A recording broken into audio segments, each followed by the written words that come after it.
Simon Ekpa has been, coming out successfully, winning and winning and winning.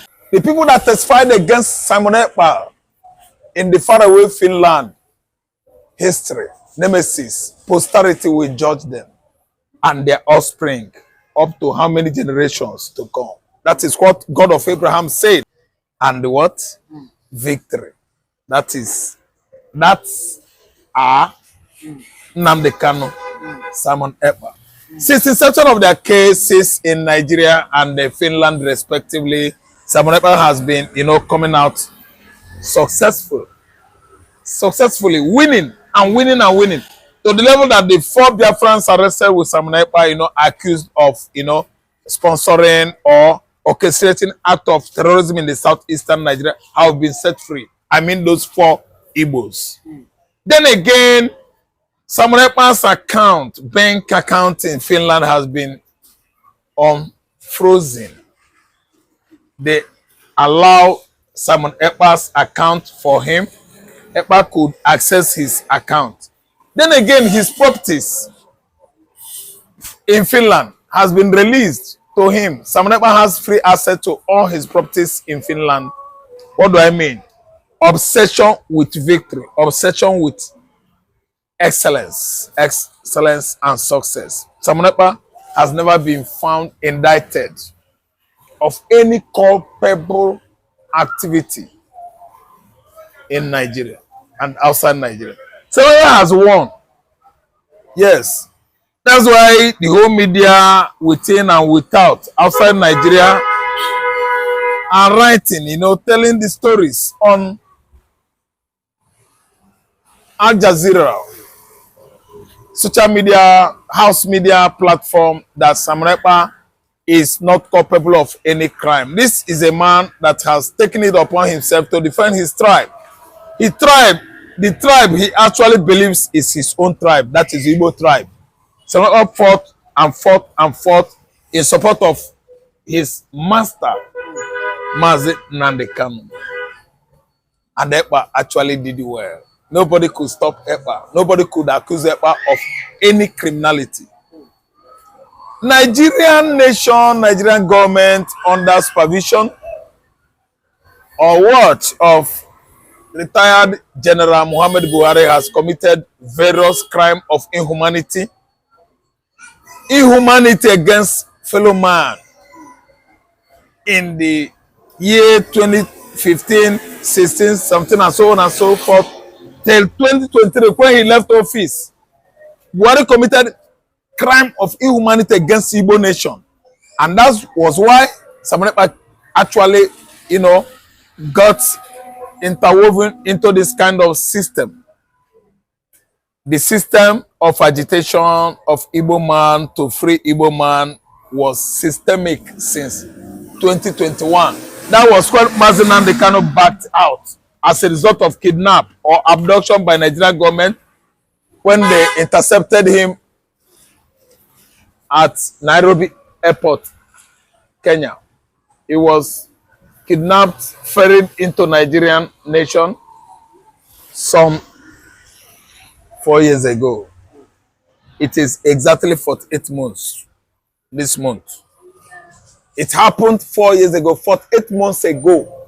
Nigerian government, out of illegality and the illegitimacy, conspired against an Igbo man that was agitating for his right and actually abducted him from Nairobi, Kenya into Nigeria.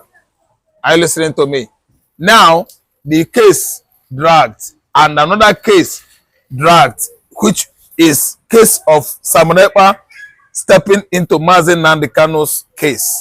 Now, witnesses from southeastern Nigeria, Bianca and Peter Mba, Omot Ojo, what's the name of that Ojo? Tunji Ojo, the Minister of Interior in Nigeria government, actually was there, conspired with Peter Mba to send someone as an emissary, and that person was Bianca Ojuku's wife. They sent him with Tunji Ojo to go and testify against Simon Ekpa in the faraway Finland so that Finland could actually jail Simon Ekpa. Today, what happened? With the evidence substantiated, materialized enough, Finland found out Simon Ekpa was not culpable. They actually allowed Ekpa, set him free. The whole charges struck out, which was why Tunji Ojo was sacked out of the court. They pursued him. He ran away. A criminal, Nigerian criminal Tunji Ojo was indicted in the court. Actually, he escaped lynching. Nigerians, Igbos in Finland would have at least lynched him. Yes. He escaped. He escaped. Nigerian government is evil. Nigerian government is a shame to the entire black communities outside Africa continent. Tunji Ojo, he wanted to support Tinubu, his brother, to annihilate Igbo man, a very shameless man. It's not even occurred to him that this man is an Igbo. Igbo brothers and uncles and mothers and fathers supported Tinubu as we are Southerners in Nigeria. Let us do it diplomatically so that the Igbos will never see Yorubas as their enemy. Tunji Ojo went there. Okay, because Yoruba man. Yes, he started orchestrated enmity, Yoruba enmity against Igbo. If Ekpa was supposed to be a Yoruba man, he wouldn't have done that. That's why Tunji Ojo is a bushman.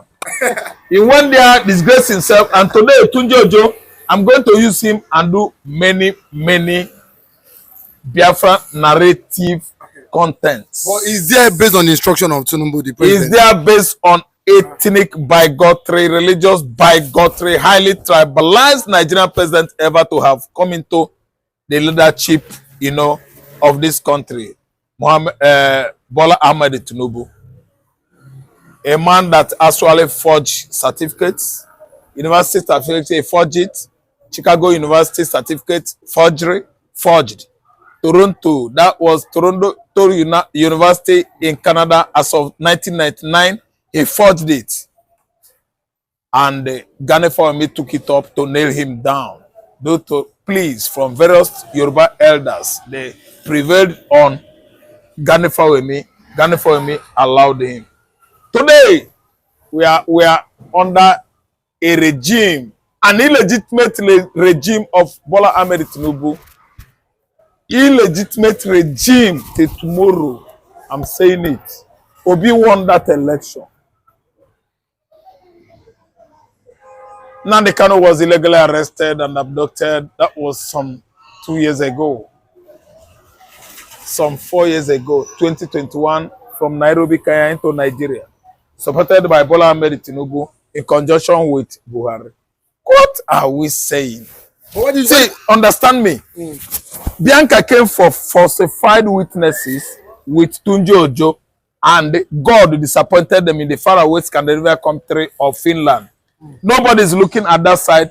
They are looking towards arresting Bianca and Tunji Ojo for coming up with falsified evidences, witnesses. Two of them should be arrested. But unfortunately, Tunji Ojo was thrust out of the court. A wave, a loser, the loser of the highest order, Tunji Ojo, Minister of Interior in Nigeria. He siphoned many money, public fund, and that's why they are all rhyming together, because they are all political crooks in Nigeria within this administration. But if you look at it, why do you think that the Nigerian government are desperate to jail Simon Ekpa? Thank you so much. They are desperate to jail Simon Ekpa because they don't want emancipation of Biafra states. Biafran state stands at the opposite side of Nigerian political leaders who are bent on stealing our public funds. Many funds were stolen by Buhari administration, and currently Bola Ahmed Tinubu administration is siphoning, stealing our commonwealth, public funds, tax paid by Nigerians. So that's why they want to nail Simon Ekpa so that everything about Simon Ekpa will be closed. Closed chapter. Closed chapter. Nobody will near him again. But it's a lie. Bianca failed. Peter Mba failed. Tunji Ojo failed. And many more to go to Finland and nail Simon Ekpa. They have failed. They failed in the past, they have failed presently, and today we are seeing a new Simon Ekpa. Simon Ekpa that has been actually exonerated, discharged and acquitted of all accusation of terrorist criminalities in the southeastern Nigeria. Who are orchestrating act of terrorism in southeastern Nigeria? El-Rufai, Buhari, Chekarao, Opuzadema. Toji Bello, wait now, I'm coming. These are people that are orchestrating act of terrorist activities in the southeastern Nigeria, and Asad Dokubo is not left out. Is on the line among the accused perpetrators of act of terrorism in the southeastern Nigeria. It was reported that these three witnesses had to plea or beg for the police escort for them to leave or leave the court. As regards we know that a lot of Biafrans came to support Simon Ekpa as regards his trial. So they said the police, but they said they were boys of a certain man called Ikenga Ragu and China Sanworu in Finland, and those are the people that organize these three witnesses to come and testify against Ekpa. Chinasa Owori, then the other man Ikenga and Kalo. Yeah, this name Chinasa, Ikenga and Kalo, they are Igbo to testify against Simon Ekpa. Not even went to Finland. They are living in Finland. They are the anti-Biafran forces that are bringing the space of Biafra, let me say, advocacy by Simon Ekpa. They were bringing it down, suppressing what we are doing in Finland, for Finland to love us, to be with us as they were with us during the war. Actually, it wasn't, successful on their side, because Finland still loved Biafra, stood by us, and actually give us the space to celebrate Biafra, declare Biafra, inaugurate Biafra on November 2024 last year. That's why we victoriously announced Biafra in the Jean Sibelius Square in Lahti, Finland. And again, let me tell you, these four that actually testified against Simon Ekpa in Finland could not do it successfully according to the law of that land. The law of that land actually found out that they were bought as missionaries by federal government of Nigeria. Because of the money they give them, Finland legal authority sacked all of them. They gave them notice, paper, or document. They all actually absconded. They ran away from Finland. As I'm talking to you now, their documents, their stay paper, I mean, is citizenship. Finland citizenship is not holding. They are what? At large. Exiled in Finland. What are you saying? They are exiled. Yes, exiled in Finland. Because they testify against Ekpa. Ekpa, yes. Ekpa is a Finnish citizen. What was the Nigerian government? Nigerian government paid money to these people, bribed them so that they will get against Ekpa, stand against what Ekpa is doing in Finland. And today, Finland government has disappointed all of them. Pocket, Carlo, and so on and so forth. Yes.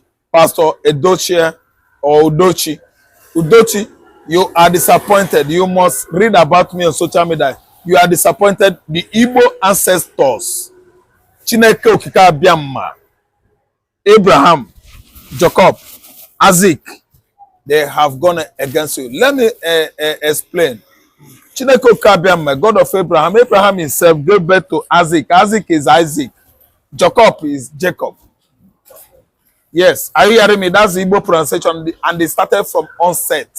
No white man taught us because they are with us. We are the same Hebrew, Jews with them. You are disappointed, all of you. God is punishing all of you. They are pursuing you, actually pursued you out of Finland. You are going to face the consequences wherever you find yourself. That is what God has actually ruled in favor of Mazi Nnamdi Kanu and the entire Igbo nation. But a lot of Biafrans here, they're in diaspora and here at home are so angry with this testifier. Testifiers. They said what some have asking for the address, of these people, and at the same time, do you think that these people could have betrayed and become, because we know they are part of Jews? Yes, you see, if actually they were doing something that is legal within that context, they would have come out with all their profiles. I mean, their addresses, their persons, whom they are, the particular part of or communities in Igbo land from where they come before immigrating or migrating into Finland. No, they were paid by Peter Mba. They were paid by Bola Ahmed Tinubu. They were paid by all those Igbo political juggernautes in the southeast to go to Finland and betray Ekpa, our man, and betray Biafra, our nation. Okay, those people that were shown on social media, history will never ever forgive them. Posterity will never turn its back on them. Judgment of boomerang, karma, and nemesis is going to take upon them. Their children, their offspring will never know peace. Mazen Kanu over the years has been suffering, dying, for Igbo man. For me, I don't know him. I didn't know him in the past. But because of the blood link, Kanu is fighting for me. He's not from Anambra. I'm not from Abia. See, the people that testified against Simon Ekpa in the faraway Finland, history, nemesis, posterity will judge them and their offspring up to how many generations to come. That is what God of Abraham said. And we are the Jews. Whosoever goes against Israel, God shall go against him. We are seeing it today how Israel struck Iran. Iran is coming back to retaliate, and God stand gidigam in favor of Israel. That is whom we are. We are the Igbos. Whosoever has gone against Simon Ekpa in the faraway Finland, in Nigeria here, God has gone against all of them up to their next generations of their children to come. It is a word that God has put down in the Bible. And I'm telling you that I'm from the descendant of Gad, the black, the Niger in the Bible. The Niger are the black skin, whom the black Jews are, the Igbos. Listen, we are not afraid of anybody in Nigeria. I'm not afraid of Tinubu. I'm not afraid of Fulani. I'm not afraid of Yoruba. Igbo man is the right person in this regime, and they turn it against us, trying to kill Mazen Kanu so that Igbos will never speak out. See, go and kill Kanu. On your way going, you will fail. Court is in place against Kanu. Today, Nigeria has failed. Uzodinma has failed. Ojo Kanu has failed. Bola Ahmed Tinubu has failed. DSS, they have all failed. Kanu is excelling. Simon Ekpa has excelled in the faraway Finland, Scandinavia, Europe. Ekpa has won. All his properties released. His account unfrozen. Today, Kanu is excelling. The court, as in, judiciary department, has left Kanu off the hook, watch their hands off the case of Mazen Kanu, and transfer his case to DSS headquarters. Meaning, Nigerian court is trying to wake up from being 2G to Department of Executive. Tinubu could no longer control the court. The court has actually told the whole world that they are no longer rubber stamp under Tinubu administration. Once upon a time, a country, Biafra, actually believed to have exterminated. Currently, it is living. He is alive. Biafra is alive. The Prince of Africa is alive. These are areas that we can benefit substantially from the experience of Finland. Nigeria has continued to forge very strong ties, not just at the bilateral level, at the multilateral level. We continue to work together to foster an era for Nigeria, certainly, of economic prosperity in a rapidly changing world and with rapidly changing dynamics. Nigeria continues to lead, especially in Africa, in fostering peace and security. And in this guise, we always seek the support and collaboration of the European Union. Of course, with Finland, Luckily, the ambassador that presented her letters of credence is very well versed in the area of trade. So we will be seeking also to strengthen our trade relations. We will be looking for new areas of collaboration. Of course, as you know, Nigeria is seeking a diversification of the economy, migrating from the oil sector to areas of agriculture, agro-allied products and agro-processing, the digital economy, renewable energy. These are areas that we can benefit substantially from the experience of Finland. The great Iroko of Biafra, which is her late husband, commanded Biafra armed forces, and of course he was the president of Biafra during that 3 year of genocide. So we are not going to trade our freedom for anything political position, because a lot of people have expected me to react on the so-called frivolous appointment of Bianca Ojoko. The reason I have not reacted is that it is not my business. And I believe it is none of Biafran's business. She is a politician. She believes in Nigeria, and that is her own choice. She is just one person, one woman with one vote. Today, you don't expect me to start reacting when 50 million Biafrans have consented to this Biafra government, giving this Biafra government consent and the authority to fight for their freedom. So who is Bianca Ojoko? Only one person, one woman. So I don't want to waste my time, but it is very imperative that I bring this message to her. So long as she maintain her lane, mind her business as a politician under Nigeria, we don't have problem with her. But when we are going to have problem with her is when she used that position to fight against Biafra in any capacity. Then Simon Ekpa will change to whatever that will suit her, and then we will engage her in any way possible. For now, she can enjoy her appointment. I have no business and I have no issue with her appointment. Now, the question they used to ask, when will Biafra come? This question has always been what has been in the mind of the enemy for decades. They come like friends, they laugh, and at the end, the question is actually meant to mock the Biafra agitation in those days. My fellow Biafrans, today is Sunday. I would like to read the Bible today. I would like to read from the book of Ecclesiastes 7. The book of Ecclesiastes 7. I'm going to read from chapter 7, and I will read verse 7, and I will read 9. Ecclesiastes chapter 7, verse 7. Surely oppression maketh a wise man mad, and a gift destroyeth the heart. Number 9.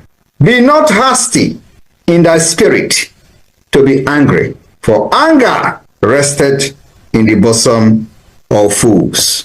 When you expect the Biafra government and myself to act on certain issues, we don't delve into things with our anger. We take our time. But when we start, the entire world will know that we have started. They used to ask you, when will this Biafra come? Mazi Nnamdi Kanu mentioned this in one of his broadcasts. Always there, when will this Biafra come? When will this Biafra come? That's a question that many, both the good and the bad, carried in their hearts for decades. But that question now has an answer. The question finally has an answer. And the infinite answer will come on December 2nd, 2024. My fellow Biafrans, as we continue to put in place the delegitimization of the Nigeria terrorist state within Biafra land, we are taking it one step at a time. We are not in a hurry. This is a fight that have taken the life of millions, and we've fought this for over 50 years. The Biafra government, 72 hours ultimatum to return all the Biafrans that were kidnapped from the old eastern Nigeria and taken to northern Nigeria and other part of Nigeria to detain. Many of them have been detained for many years without trial. That 72 hours ultimatum ends today. And we have seen reactions from different courts. One of them is the court, the Owerri Appeal Court. They have announced temporary shutdown because of security concern. This particular shutdown, it is now very evidently clear that Nigeria have no intention of returning our brothers they kidnapped from eastern Nigeria and taken to different detention facilities in the northern Nigeria, or maybe many of them have been killed. So, knowing what we do not know about the fate of our fellow brothers and sisters, both women and children, that were taken in the name of arrests. So they decided to lock down because they can't provide our brothers they kidnapped from eastern Nigeria and taken to northern Nigeria. I want to use this medium to inform Nigeria, terrorist state, this evening, that this temporary lockdown, because they could not provide our brothers and sisters they kidnapped, should not be temporarily. They have locked down permanently and indefinitely. I will never reopen again. I want to let you know that the evil will only strive when good men keep quiet and silent. In the absence of good men, the evil men will always strive. Nigeria have shown to be evil for decades, and in all this evil of Nigeria, the good men have always been terrified, fear, and they remain silent for many years. Today, many good men have risen up, and they are all in Biafra government in exile. And so we are going to commit a great violence on this Nigeria state, because that's exactly what is going to restore peace. And it has started. We are going to delegitimize Nigeria institution by institution, step by step, organization by organization, government by government, and at the end, they will leave our land. And we will have a peaceful nation where our children and women will live and walk in the night without anybody kidnapping them. Just like we all enjoy in Europe, where we can wake up 2 a.m. in the night, go to shop without anybody molesting and without anybody being afraid of being kidnapped. That is the vision we have for Biafra people. I want to also let those who are shouting Pan-Africanism. Pan-Africanism died with Biafra, and it will rise with Biafra. A lot of people are making noise all over Africa, especially those who have access to media. They say, oh, what do you have to say about Pan-Africanism? I have not actually took my time to address them. But today I will make, touch on Pan-Africanism. And I want you to look around yourself. Look around Africa. How many people do you see in government in any African country that is shouting Pan-Africanism?